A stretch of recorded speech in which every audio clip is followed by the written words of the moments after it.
మనమేమి అమెరికా ఏదో మాట్లాడిందని కట్ చేసుకోవాలి. కానీ ముందు ఒక కౌంటర్ ఒకటి పుల్లారావు గారు, సంజయ్ గారు వస్తాం మీ దగ్గరికి. పుల్లారావు గారు, డిప్లొమసీ అనేది ఉంటుంది, అది ఖచ్చితంగా ఫాలో అవ్వాలి. మనం ఇందాక నేను చెప్పలేదు, యుద్ధం అనేది మనకు ఒక ఆప్షన్ మాత్రమే, శాంతి కాముక దేశం మంది. సో అదే విధానాన్ని ఫాలో అయ్యి మనం కూడా ఆపి ఉంటాం. ట్రంప్ మోడీతో మాట్లాడి ఉండొచ్చు, కానీ ఆయన బయటికి చెప్తున్న విషయాల్ని కనీసం మనం ఖండించుకోలేకపోతే ఎలాగా? భారత ప్రధాని ఎందుకు మౌనంగా ఉన్నారు? ఓకే ఓకే ఓకే మీరు అర్థం చేసుకున్నారు కదా నా ఆవేశాన్ని. అబ్బే, నిశ్శబ్దమే పెద్ద శబ్దం, నిశ్శబ్దమే పెద్ద శబ్దం. ప్రతి ఒక్కసారి మాట్లాడే పని లేదు. నిశ్శబ్దం అంటే అది వాల్యుబుల్ నిశ్శబ్దం. మాట్లాడకుండా ఉంటాం. అది మీకు జ్ఞాపకం చేస్తున్నా, ఏప్రిల్ 2020 నుంచి చైనా మన బోర్డర్స్కి వచ్చాక 5 సంవత్సరాలు 4 సంవత్సరాలు ఒక్కసారి కూడా మన గవర్నమెంట్ చైనా పేరు చెప్పలేదు. వ్యతిరేకంగా ఉన్న అపోజిషన్ పార్టీస్ చిల్లరగా ఎందుకు చెప్పట్లేదు పేరు, చైనా పేరు చైనా పేరు అని చీప్గా మాట్లాడినా చెప్పలేదు. ఎందుకంటే చెప్పకూడదు, చైనా తత్వం అది. తర్వాత వాళ్ళ ఫేస్, మొహం పోకూడదు. చైనాకి ఏమైనా చేయి, బయట మాత్రం బాగుండాలి. దారిలో వచ్చారు, సెటిల్ అవి. ట్రంప్తో కూడా నిశ్శబ్దమే.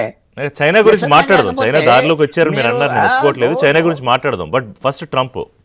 అదే నేను విధానం చెప్తున్నా. డిప్లొమసీలో నిశ్శబ్దం ఒక పెద్ద శబ్దం.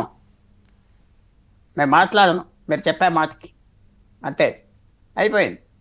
ఈవేళ మాట్లాడి మీరు ఇలాగన్నారంటే వాడు ఇలాగన్నాను అంటాడు. మధ్యన పాకిస్తాన్ వచ్చి సార్ అది దొంగలు సార్ మేము చెప్పాం కదా అంటాడు. చైనా వచ్చి ఇంకో చెప్తారు.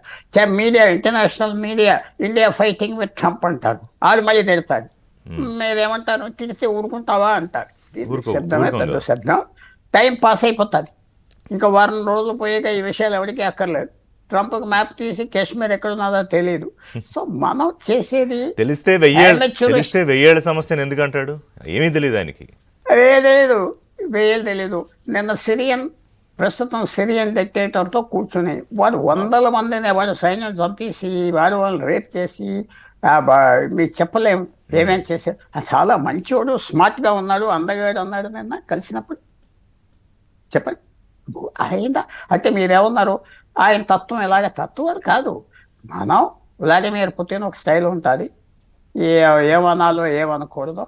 చైనా ఒక స్టైల్ ఉన్నది, వెనకాల అమెరికా ఇంతో స్టైల్ ఉన్నది. వెనక్కి అడుగు పెట్టేయడం లేదా? నిన్న నేను సాల్వ్ చేశానని చెప్పట్లేదు, నేను సాయం చేశాను అన్నాడా లేదా? ఎందుకంటే వాళ్ళ chief of staff, foreign minister మెల్లిగా చెప్పుంటారు, కొద్దిగా తగ్గండి సార్, వాళ్ళ మీద వెళ్ళొద్దని. భారతదేశానికి ఈ ఎర్ర గీతలు ఉన్నాయి 1950 నుంచి కాశ్మీర్ మీద. ఎప్పుడైతే యునైటెడ్ నేషన్స్కి వెళ్ళాము 47 బ్రిటన్ సలహా మీద వెళ్తే బ్రిటన్ అక్కడ మనం దగా చేసి, జ్ఞాపకం పెట్టుకోండి. అవన్నీ మెల్లిగా వస్తాయి పాస్ అయిపోతాయి.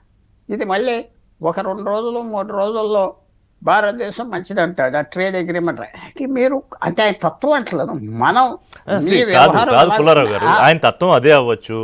ప్రతి దేశంలో ఇప్పుడు ఉక్రెయిన్ అధ్యక్షుడిని పిలిచి మీడియా ముందే కొట్టుకున్నంత పని చేయొచ్చు సరే, కానీ మన దేశ ప్రధాని మాట మాత్రంగా అన్న పోనీ ఒక ట్విట్టర్ రూపంలో అయినా మాట్లాడక్కర్లేదంటారా? మాట్లాడే అవసరం లేదన్నా? నరేంద్ర మోడీ మన ప్రభుత్వం అధికార ప్రతినిధి ఒక్క మాట అన్నాడంటే ఇంకా వాల్యూ ఆఫ్ డిస్కషన్ పోతుంది. అది చెప్తున్నా. ఏమన్నాడు అతను తత్వమే కాదు, జనరల్గా ఇంటర్నేషనల్ అఫైర్స్ ఇందాక ఒక సెంటెన్స్ చెప్పాను. నిశ్శబ్దమే పెద్ద శబ్దం, నిశ్శబ్దం పెద్ద శబ్దం. అంత సౌండ్, అంత ఎక్కువ శబ్దం నిశ్శబ్దం. ఒప్పుకుంటారా ఒప్పుకోరా? మీరేమంటారంటే ఏ స్పోక్స్ పర్సన్ లాగా ట్విట్టర్ వేసి ఇలాగన్నా కుదరదు. భారతదేశం ప్రయాణం చాలా దూర ప్రయాణం, పెద్ద విజయం. అనుకోకుండా పాకిస్తాన్ మనకు విజయం ఇచ్చింది, అనుకోకుండా. ఈ ఆపరేషన్ సింధూర్ ఇంతవరకు వెళ్దామని భారతదేశానికి లేదు. ఏదో అవి కొట్టేద్దాం తగ్గిపోదాం అనుకున్నారు 9వ 10 వాళ్ళు పెంచారు. లక్కీగా ఇవాళ బయటపడ్డాక మనం ఎక్కువ గెంతులు వేయకూడదు, క్వైట్గా ఉండాలి. ఆటోమేటిక్గా ఇవన్నీ సెటిల్ అవుతాయి. ట్రంప్ ఎలాంటి మనకు అనవసరం. ట్రంప్ ఉంటాడు, ట్రంప్ భారత్కు వ్యతిరేకం చేస్తాడు, మనల్ని ఏం చేయలేడు. ఎందుకంటే రిచర్డ్ నిక్సన్ కంటే పవర్ఫుల్ ఫెలో కాదు. అప్పుడు 71లో కిస్సింజర్ అంత మేధావి కూడా ఎవరు లేడు అక్కడ. ఏం పెద్ద ప్రాబ్లం కాదు, సైలెంట్గా ఉండి ఆ సునామీని తప్పించుకుంటా పోవటం. ఓకే. అంతే. దాంట్లో మనం ట్విట్టర్ పెట్టి ట్రంప్ ఇలాగన్నాడంటే ఆయన ఇంకోటి అంటాడు. అసలు అసహ్యం అయిపోతాడు. ఇప్పుడు ఏమైపోయింది? Narendra Modi said no nothing అని వస్తున్నాయి. He's questioning the sovereignty of the country కదా no, Pullarao garu. Not at all. ఆయన చెప్పింది ఏంటంటే ఆయన తత్వం అనే మాట వాడడం. ఆయన ఇండియా కూడా ట్రంప్ గారు చాలా సాయం చేశారు, అసలు అలాంటి మనిషి లేదంటే ఇంక అసలు నేను రేపే వచ్చేస్తాను ఇండియాకి అంటాడు. అది ఎందుకలేదు మన ప్రభుత్వం అనాలి. ఎందుకలేదంటే ఆపోజిషన్ అయ్యో మీరేదో అమ్మేశారా ఇది అది ఏం చేయని వాళ్ళు అంటారు కాబట్టి సైలెంట్గా ఉన్నారు.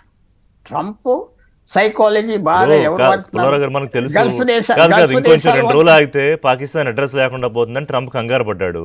ఆయన మాట్లాడాడు.